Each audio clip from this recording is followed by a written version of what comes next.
Hello there and welcome back to the Long Live Rock and Roll podcast. Following the success of the eponymous grunge-inspired debut album, Dave Grohl recruited Pat Smear and Nate Mendel to join the Foo Fighters and help him write the next record. Also enlisting producer Gil Norton to infuse some pop sensibilities into the album, 1997's The Colour and the Shape would go on to be one of the definitive post-grunge albums, bridging that gap between the distorted, heavy, dark characteristics of grunge and the anthemic, accessible, softer side of rock. Joining me to discuss this album is my co-host, Mr. Felipe Amorim. How you doing, man? Doing great, man, and you? Yeah, very well, thank you, very well as usual. Thank God since last time the weather's calmed down. It's much cooler here and it's raining, thank God. So, but yeah, which I bring good for on you, the rain isn't it? like an Aztec shaman. I'm like, give it to me, give me the rain. But yeah, anyway, this album, let's crack on. So as usual, I'll do you a bit of quick little info. So the album was released on May 20th, 1997, recorded between November 1996 and February 1997 at Bear Creek and WGNS Studios in Washington and Grandmaster Studios in Hollywood. The genre of this album, I think it's fair to call it post-grunge, and it clocks in at just under 47 minutes of length. The label was Roswell and Capitol, and the producer was Gil Norton. So I think the important thing to identify first off, and you're going to go a bit more into this, is that this is the first Foo Fighters album, second overall, but the first one to be recorded by a full band. Because Dave Grohl enlisted the help of other musicians, didn't he? He went from a solo project... Almost a full band. Almost, okay, all right. So we had the first album, which was Dave Grohl recording everything on his own. And then we've got this album where he actually got Nate Mendel and Pat Smear to come in and help the songwriting and the performance. Yeah, but they also had a drummer who was not featured in the album. William, I don't know his name, sorry. Goldsmith.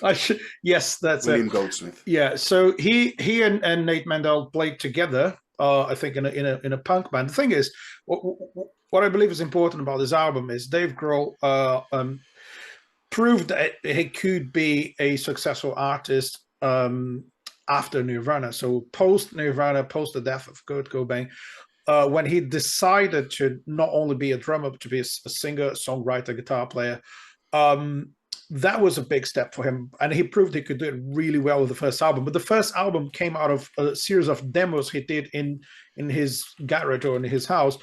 And so that's a solo album. It's called the Foo Fighters because I think he always had the project to turn into a band. Yeah. But it's a solo album. Now he's trying with The Color and the Shape, he's trying to actually turn that into a touring band. Actually, they were a touring band. He put the band together with a drummer and a bassist and guitar, and Pat Smear, who played with him in Nirvana as well. So they were touring for apparently 7 or 8 months, and then they started writing and recording the songs for The Color and the Shape. So that's now a band. It's not one guy with his songs and playing all the instruments, but he's still in charge and he knows exactly what he wants. So that is the one thing about this album. When they say it's a full band, kind of. They were touring as a full band, but then they got a producer. That I think there's a lot of great albums that come out of a big conflict, and the first conflict in the album is Gil Norton, the producer, basically telling them that the rhythm section is not good enough. And you guys, and there's a point where he tells them, you know what, I think that should be a C, and also you should play on time. so he was that's the bassist telling that, if you watch their documentary Back and Forth, they talking about this, how hard it was for them as, let's say, non-professional musicians. They're not studio musicians. They're not like hired guns as lots of musicians in the business. They are punk musicians or grunge musicians, playing in a band. And I think that's what Dave Grohl was looking for. I wanted to sound great, but I wanted to sound like a band, like a bunch of neighbors and friends who play together. And it's not an easy formula, because a good producer would tell, well, yeah, cool that you guys have a good vibe, etc., but you got to play well. And if it's not well played, I'm going to ask you to do it again and again and again. So there was a painful process for them to record, and the drummer couldn't quite make it. Well, there's a number of drummers used in the album, isn't there? I mean, I know in some of the bonus songs, Taylor Hawkins is playing drums. But that's after. He wasn't with them in the album. Any edition of the album you find with extra songs. They're going to add some kind of live numbers or other takes. So Taylor Hawkins wasn't even in touch with Dave Grohl by the time he was recording this album. I think they didn't know each other at this Yeah. point. Yeah. So William Goldsmith did a bit of drumming. Yeah. Dave did the rest. Yes. Excellent. No, basically he did all of it. Is there a story behind this? That's the story. Is they recorded the whole album, and then Dave Grohl was like not happy with the drums, and it's like, I really want the drums to sound exactly like I have them in my head. And he says it's a difficult thing. If you're a songwriter who happens to be a drummer, you're going to be quite demanding with your drummer. Yeah. And he was happy with his live performances, but not with the studio recording. So he went there and re-recorded one song. So that's why it's being done in two different studios. So he calls the band to the other studio without telling the drummer and says, can you just redo some of the guitars here? Why? Oh, because I started the track again. I recorded the drums from scratch myself because I wasn't happy. They say, okay, cool. So Pat Smear says he got a lot of phone calls from Dave Grohl. So coming back to the studio to re-record stuff. So why are we doing this? Oh, I started to re-record the drums, this and that. So in the end, he recorded all the drum tracks because he wasn't happy. And obviously the drummer wasn't really pleased with that. And I think he quit the band immediately after that. Because in the videos, Taylor Hawkins is in that video, isn't he? Everlong. So they must have got Taylor after the drummer quit, right? Exactly. He is in the video. He joined the band, I think, probably just before they released the album. Right. But when the album was being recorded, I don't think they were in touch. I might be wrong about this, but I don't think. Yeah, I don't think he didn't participate on the album itself, but he joined the band for the tour immediately after this and the videos. So that drummer is not, I think he's not even listed in the album, and or he did just the demos or whatever. So so that's the second bit of conflict. One, you have a producer who is used to do like high quality recordings with professional musicians, recording a punk band, and the other bit of conflict you have is the songwriter saying, I don't like the drums, I'm going to do them myself. And he is one of the most iconic drummers in the history of rock and roll. So kind of a tough job to be a drummer in his band. Yeah, for sure. But I mean, I suppose we just say, sometimes, especially with artistic integrity that Dave Grohl has, he won't put out a product that he's not happy with. And I suppose the result of this is actually a positive thing, because the drumming on the album and the production sounds exceptional. It's brilliant. Just a quick note that Gil Norton has actually worked, when you said a bunch of other bands, most notably at that time he worked with the Pixies before. And for anyone who is new to the show, down in the show notes we have a dedicated playlist where we've got every song of the album plus anything else we mention or that we'll mention in the rest of the episode. But yeah, I mean, I want to start off by talking. I mean, obviously we started off, but in terms of the getting into the album, and mainly because I'm distracted by that thing, by the background of your screen. That's the video for this Everlong. Is the video for Everlong, and these three songs, they're three biggest hits from this album: Everlong, Monkey Wrench, and My Hero. These are the first songs that ever got me into Foo Fighters. And I'd say I'm a good fan of them. I'm not their best fan. I don't think they're the best band in the world. But what I've heard, I really enjoy. So much so that we actually went to go and see them at the London Stadium earlier this year, and it was fantastic. One of the best live bands I've ever seen. Honestly, incredible.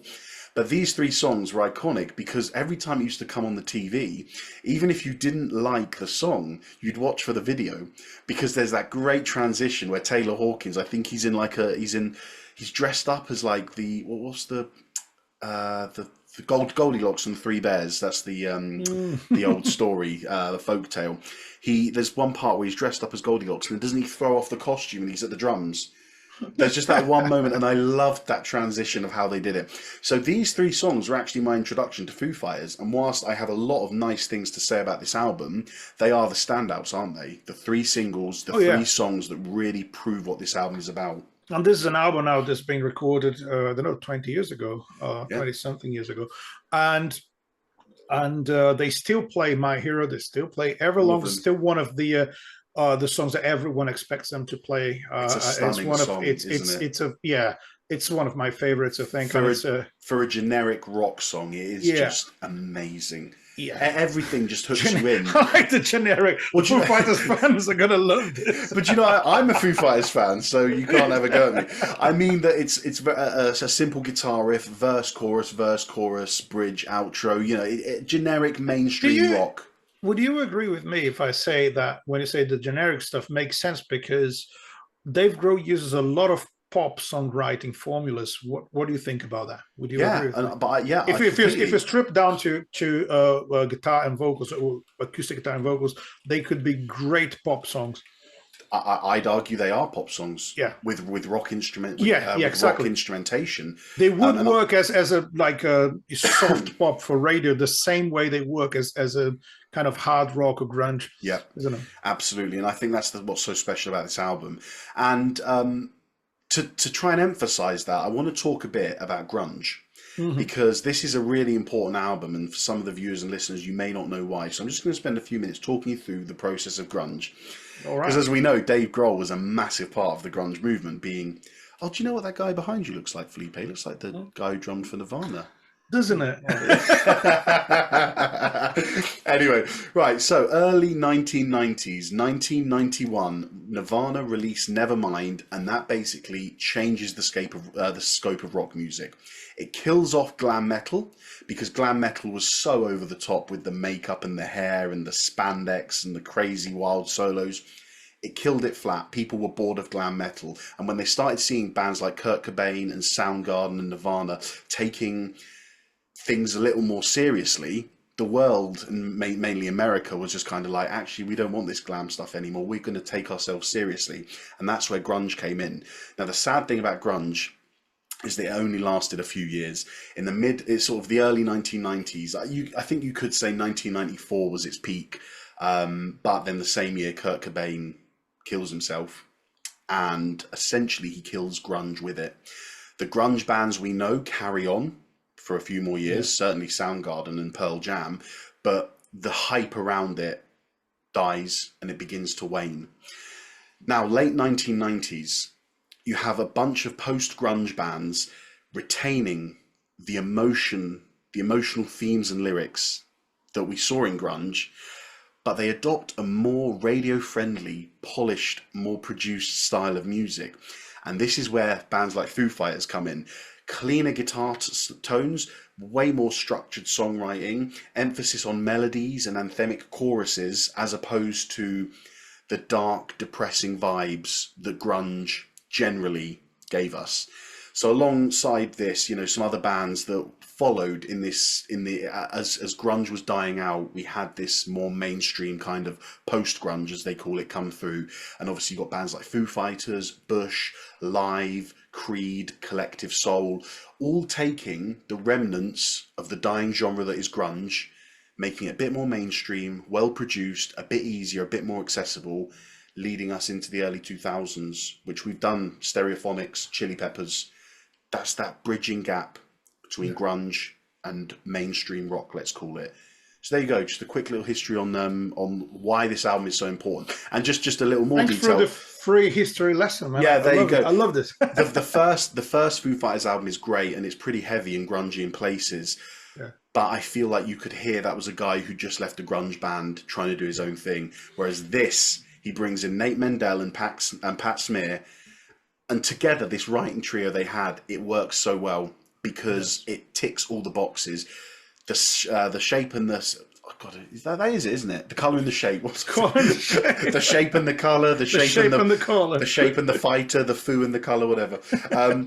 The color and the shape has such a fantastic balance of heaviness, like at the end of Monkey Wrench, the end of the first 15 seconds of My Poor Brain, the outro of Enough Space, so heavy and so grungy, so you go as far as calling it metal. It's heavy. Well, And I he's think the shouting. song color and the shape is metal for me. If you listen to it, is for me is as almost as heavy as Pantera or There you anything like go. that.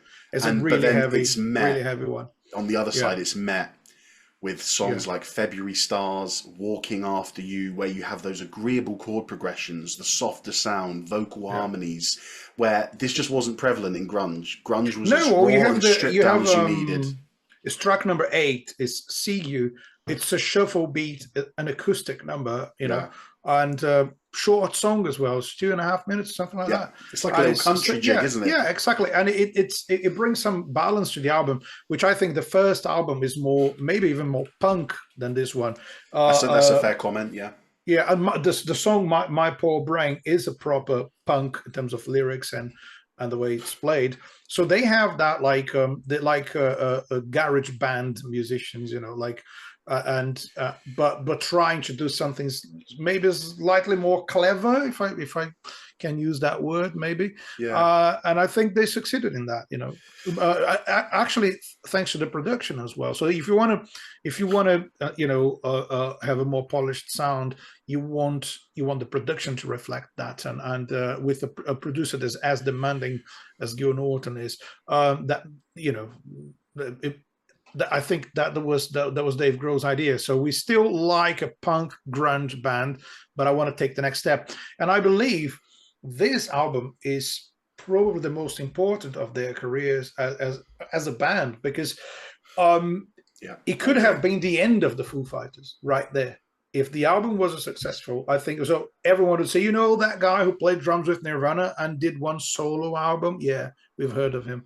And What's he doing now? Where's he gone? Yeah. exactly. Yeah, obviously he will still be a big name in the music industry as the drummer for one of the greatest bands of all time.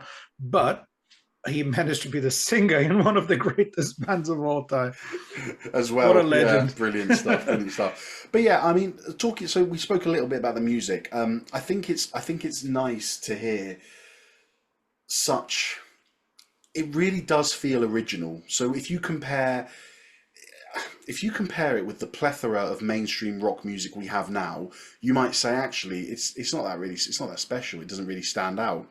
But back then, it must have done a great job of being like, well, hold on, this is pretty heavy here. And I mean, look, the song "See You." Yeah. You mentioned already. We kind of joked about it being a little country song in a shuffle. There are guitars, there's that little melodic guitar behind it that sounds so psychedelic. And it makes me think of Come As You Are by Nirvana, because that song, although it's grungy and heavy, it is psychedelic in the way it's produced. Yeah.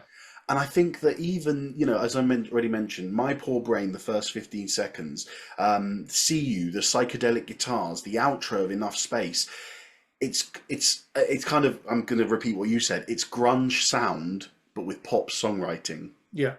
And I think it's just fantastic that they've struck this very mainstream sound that appealed to And so if you're many not, people. if even if you're not into rock music, you listen to a Foo Fighters song on the radio, you're probably gonna like it, you know. So it's yeah. So they have that sort of reach, isn't it? They go way beyond rock music. So Yeah, that's yeah, and that's how you create a stadium band, isn't it? That's because they can fill up stadiums and get everyone jumping, bouncing, you know, singing yeah. along. So that is, you know, in a certain way, they are as big as any pop, top 10 on the charts kind of singer. Well, little Yeah, story. yeah, When I went to see them a few months back, he did this thing that actually got him into trouble with Taylor Swift fans. So actually, do you know what? Why not? I'll tell the story. The Taylor Swift tour, it's called the Eras Tour, isn't it? And the yeah, idea is that she plays 2 songs from each album going through her era or her eras.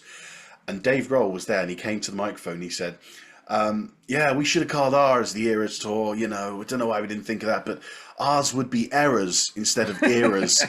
And he goes, but hey, listen, we only make errors because we play live. And the audience went, oh, like that. And then on Twitter the day after, all of the Taylor Swift fans were like, oh, why are you doing this? Why are you talking about Taylor like that? Why are you doing this? It was a light-hearted joke that got him into a bit of trouble. But well, I think, do you know what? I think that's good publicity for both both Dave of them. Grohl and Taylor Swift. They're good friends, you know. So Well, that's the thing, and I think yeah. But how great is it yeah, that I'm talking about a gig, a sold-out London stadium, sold out.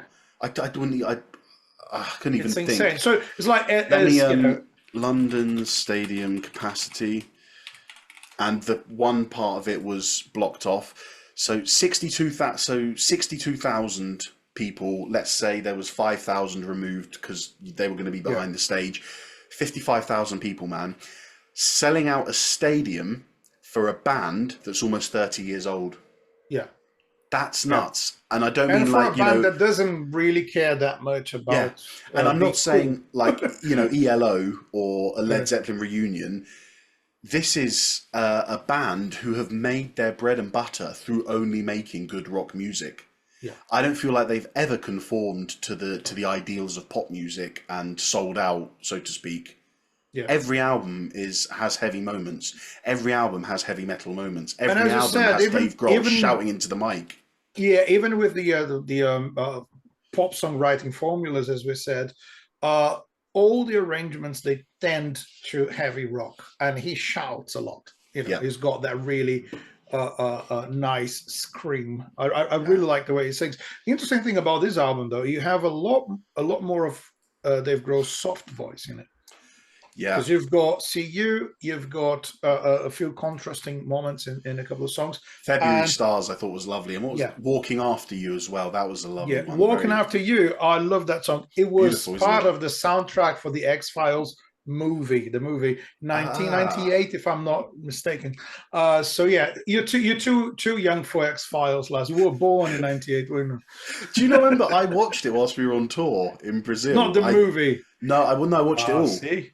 No, I've seen it. I've seen it. Yeah, eventually I did them all, so I have done it. Yeah, but it is a bit before my time. Yeah, it's quite outdated, but so we have a connection between Mulder, Scully, and Dave Grohl. There we go. Which is the song "Walking After You." Yeah, there you go. Lyrically, I mean, again, you know, like I said, and I went into. The reason why people loved grunge is because it provided a real honest outlook on life compared to what I said before. And listen, I know that there was music around and before glam metal, but for new listeners, I'm a metalhead. I've extensively studied the history of metal, so I can see how other genres went around metal, which is why I'm focusing on glam metal. Glam metal didn't take itself seriously at all. The way they dressed, the way they looked, the hairstyles, the outfits, but even the lyric, you know, you're talking about getting off with your teacher and driving cars all night long and just partying all day, every day. Grunge took a step back and said, they've had 10 years of just talking about random stuff. We're going to talk about life and the meaning of life and emotions and feelings. And Dave and the other bands that I mentioned, they've carried this on.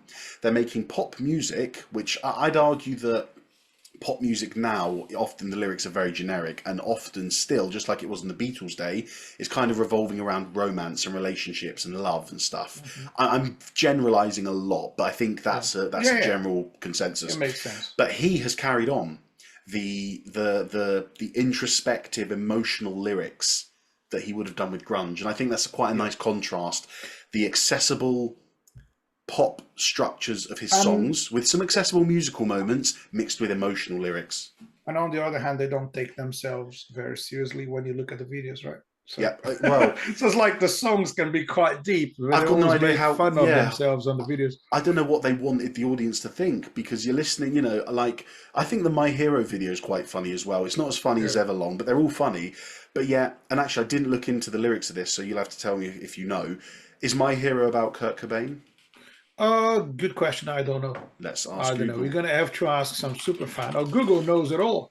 So it's Of good. course. We're not sponsored by Google, but it does help us sometimes, you know. He said it's loosely based on Kurt Cobain, but I mean, even so, that constitutes a partial yes. I think Dave Grohl didn't want to talk too much about Kurt Cobain because he made a huge effort to stay away from being the former drummer from Nirvana. Yeah. So everyone was talking about that. The guy from Nirvana has formed a new band, blah, blah, blah. So I think with every time he would speak about Kurt would be not like directly. It would, so My Hero could be about him. Yeah, why not? Let me ask you a question. When I think of all the recent episodes we've done, and I think of the likes of Phil Collins, and I'm trying to think of other solo musicians, you know, Ozzy Osbourne. I think when you immediately think of those names, you think Phil Collins, Face Value, Genesis. Yeah. Ozzy Osbourne, Blizzard of Oz, Black Sabbath. You instantaneously link them to their previous band. Do you feel that Dave Grohl has really professionally and really well done distanced himself from the Nirvana label? Because nowadays, I don't feel like you go Dave Grohl Nirvana. You go Dave Grohl Foo Fighters. He's probably more comfortable with that now. But do you think he's done? Do you think he's taken time to do that In I terms of think the he way he's wanted, promoted in terms of the way he's promoted albums, the way he's distanced himself from grunge. And I'm not saying he's distanced himself because he's embarrassed or anything, no. but as a way to say, I need to make a name for myself. So as an artist, you want to keep going and do your own stuff and be recognized by your own art. I think that was his idea. And yeah, no, I think he did a great job in doing so. And I think, yeah, I believe if there wasn't a clear plan about it, that was his idea. Yeah. To not be the guy who once played drums in a famous band, to the point that I've watched them live in Brazil. I don't remember when, probably Oh, wait, you 2000. saw them or you Well, watched a video? no, I went to one of their gigs. Wow. Was before they took a break for a few years. I don't remember, but yeah, long ago. So Taylor Hawkins was on drums at the time, and I've Oh, heard. wait, sorry. Are you talking about Foo Fighters? Yeah. I I saw thought the you were Foo talking about Fighters live. Nirvana. No, Foo I Fighters. was sorry, No. yeah. And then That's why I was like, they played whoa. this awesome like 3 hour gig in a festival, and there were like a group of teenagers by my side talking about stuff, and someone mentioned Nirvana, and these two teenage girls were like, but so what's that? Well, Nirvana. What the hell is Nirvana? And they said, well, that Dave Grohl played in Nirvana. They said, no, he didn't. And the guy said, no, he was Nirvana's drummer. And they were like, no, he's not a drummer, he's a singer.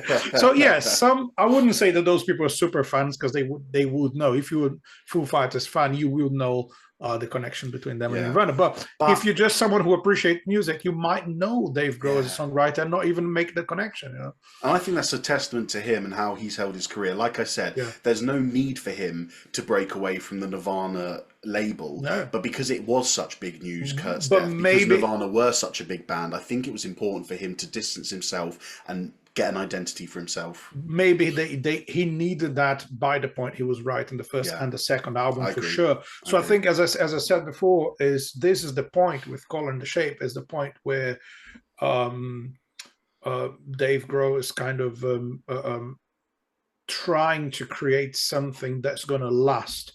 The first album was more like, I've got these songs that I wrote, and as any drummer in a band, if Dave Grohl says that himself, he became a meme. What's the last thing a drummer says in a band? Oh, can we try one of my songs? so he probably tried that. It didn't work, and then he had those songs, and he had the tapes, and that's the first album. Color and the Shape is like, wait a minute, I want to create something that's going to last, maybe for a few more years, maybe for decades. And I need a band for that. And it's kind of a transition, because as we said, he didn't find the drummer he wanted. He had to be the drummer again, maybe even against his will, because he wanted the drums to sound a certain way. He couldn't find the right person. Eventually he found Taylor Hawkins, who was with the Foo Fighters until he passed away. But that was until he found Taylor Hawkins, he had to do that job. So it's kind of a transition between it's a process. Doing everything and actually starting a proper band. But it seems that in a really good way, he nailed half of it in terms of getting the two of the right band members. Oh yeah, the sound's great and the songs are great, and they still with him. Yeah, exactly. Yeah, and I think you said he wrote an album to stand the test of time, and I think it has stood the test of time. The success this album reached is very inspirational, to be honest. Reached number 10 in the US Billboards, number 10 all across Australia, Canada, Greece, Ireland, New Zealand, Sweden, UK. It went platinum in the US, Australia, Canada, and the UK. And it's been such a massive inspiration and influence for some of those rock bands that followed, like Nickelback, Puddle of Mud, Stained, Creed, those kind of bands that came just a little bit after Foo Fighters as well. I mean, and I think a big part of this, something else we should mention quickly, is MTV's part to play, because MTV was still a relatively young brand at this point. Yeah. And they were showing all the music, all the mainstream music that people wanted to listen to. And those three tracks, Everlong, My Hero, and what was the other one? Monkey Wrench. They were played so often on radio and on MTV that it did them a world of good, reaching such a widespread audience. And the videos are great. Yeah, as well. Yeah, which you already said. Especially Everlong. Yeah, there you go. Excellent. Cool. Is there anything else you want to say? No, I want to hear a monologue. That's okay. Cool. Excellent. Yeah, I think we've gone through everything, haven't we? Right. For new listeners and viewers, when we do an album, I do a little monologue at the end, just summing up my thoughts. That's the only reason why I do this. Yeah, Felipe's not in it for anything else except my monologue. Right, here we go. The colour and the shape occupies a very important place in the history and evolution of grunge before it developed into post-grunge and then into mainstream rock. Many places in the album give us the heavy music, unsettling passages and raw energy that Grohl and co were used to executing in the early 90s, but we are then also treated to a myriad of well-produced rock riffs, anthemic choruses and vocal harmonies working beautifully with agreeable chord progressions. While sounding similar to the debut album, the inclusion of new band members and songwriting is noticeable and adds an extra dynamic to the band and the album. The new ideas are prevalent and work really nicely. I think this album would be a great rock album as it is. Each song differs in tone, feel and energy, but it's still cohesive and consistent. However, far be it from me to let individual songs govern the overall experience of an album. I can't help but have to give extra credit for the 3 hits: Everlong, which may be one of my favourite songs of all time, My Hero and Monkey Wrench. These songs have not only stood the test of time, but shaped the direction in which rock music was heading after the downfall of grunge. These songs and this album characterise the whole movement of music in the late 90s and, to this day, remain some of mainstream rock's greatest songs. Well done.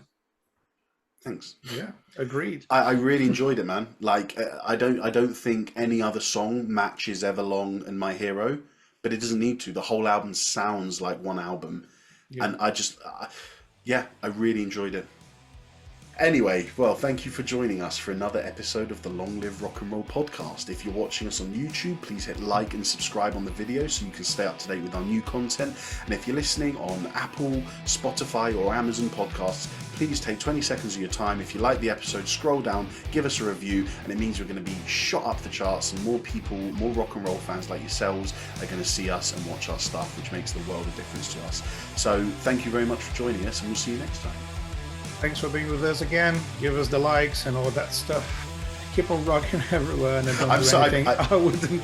I plead. I'm like, please help us. People's like, yeah, like the video. Come on. All that shit.